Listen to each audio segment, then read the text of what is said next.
my son's life is hanging in the balance. I said, can you take him pro bono?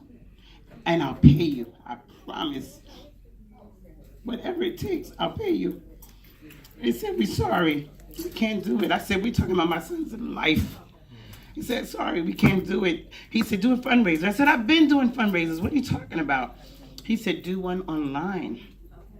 And that was what I needed to hear. He gave me the site GoFundMe. So I did what I had to do, and we put it out there. And I'm like, I need $1,800. I'm thinking enough to go, whatever. So he said, no, put it higher. I put $18,000. Less than 24 hours, I raised $29,000. Amen.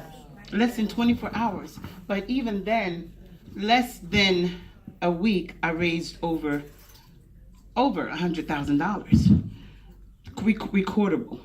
But at that time, that's when stuff started kicking in. I was getting calls from celebrities. Literally. People were calling. Omar Tyree, the book author, gave me $10,000. One of the Lakers gave me $15,000. Now, mind you, that sounds like a lot of money. That ain't no money when it comes down to cancer. That's no money. But the hell that I endured, money, let me tell you, will make people go crazy. My family turned against me. People got on social media and they dogged me so bad. They said we were taking cruises. I was spending that money on shopping sprees.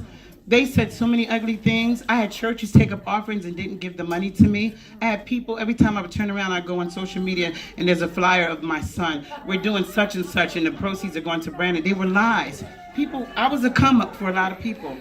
But I said, God, you've seen all this. For what reason that I endured that, I don't know. But it's okay because it didn't kill me, so it made me stronger.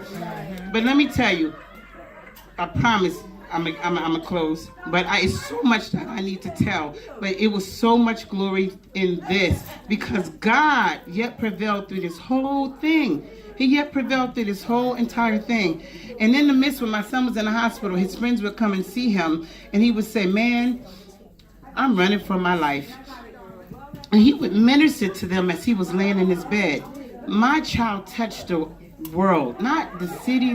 When I seen Trenton come together the way that they did, it goes to show you that one man can make a difference in someone's life.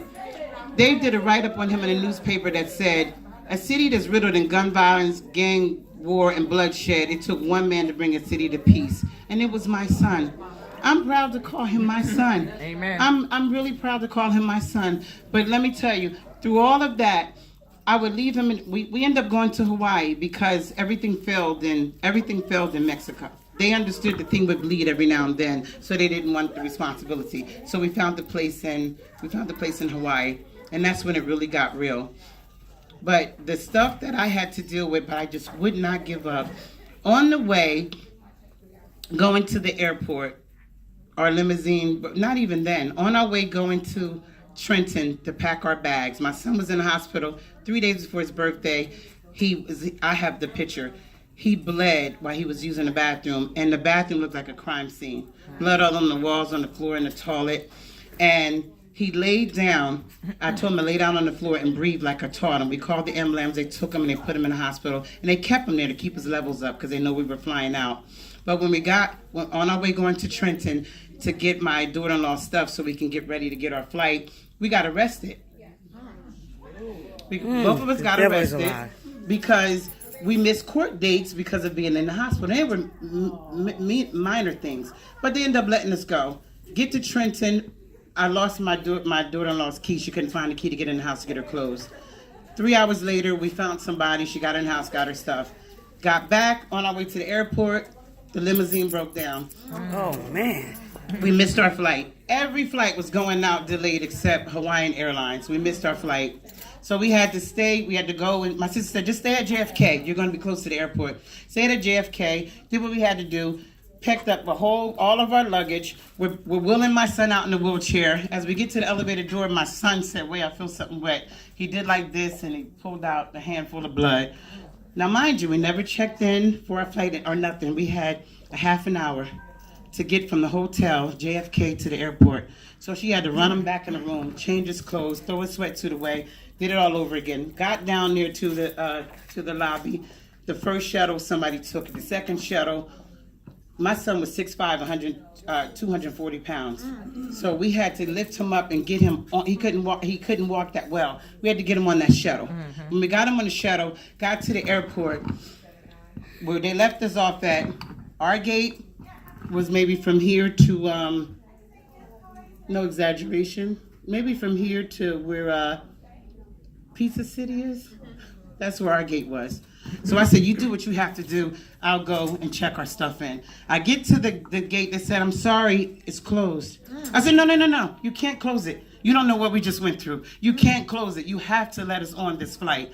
And I'm like, and I turned around and said, God, blah, blah, blah, blah, blah. I prayed real quick. She said, okay. She called somebody. We'll open it for you. I put all my luggage up there. My luggage went over the thing. So I went to put my credit card in. It declined. They said I'd already went over my limits. I had to call my bank. No limits. Take it off. They took the limit off. When we got there, we went to go through the gate. They said we have to take him to another room to check him because he was in a wheelchair. I said our flight is about to leave. So I was a little bigger than this, with bags running from point A. We was at the last gate, which was 18. I had to run. They were calling our names over the microphone. When I got there, I said, wait, they're coming. When they finally got there, we couldn't hardly get my son on the plane. And when we got on the plane, he started when I say the hell. But guess what? We made it there. But when we got there, all hell really broke loose. We didn't find out till later on. The doctor was there, treating him, was under a false name, no license. We got put out the house. Our second day there, into another house, unsupervised. I kept telling her, before we leave, check my son's blood level because he's look really white. Oh, he'll be fine. We get these juices in him. He'll be fine. I said, just check his levels before you move us. She said, we're gonna come over there and check on you and everything, but you need your own privacy. We were discriminated. You need your own privacy. I said, why are you putting us out of this house? I paid $14,000 to stay here. Well, the smell of his cancer is offensive. We're in a cancer retreat center. The smell of his cancer is offensive. So they put us in the house, unsupervised. My son's laying in the bed. He said, once we got to Hawaii, he couldn't walk anymore. I forgot to tell y'all that. From the pressure on the plane, he couldn't walk anymore. If it wasn't for the cook and the other guy in the house, he wouldn't have been able to get in there. No handicap ramp, no wheelchair, no nothing. This is what I dealt with, and I'm still standing.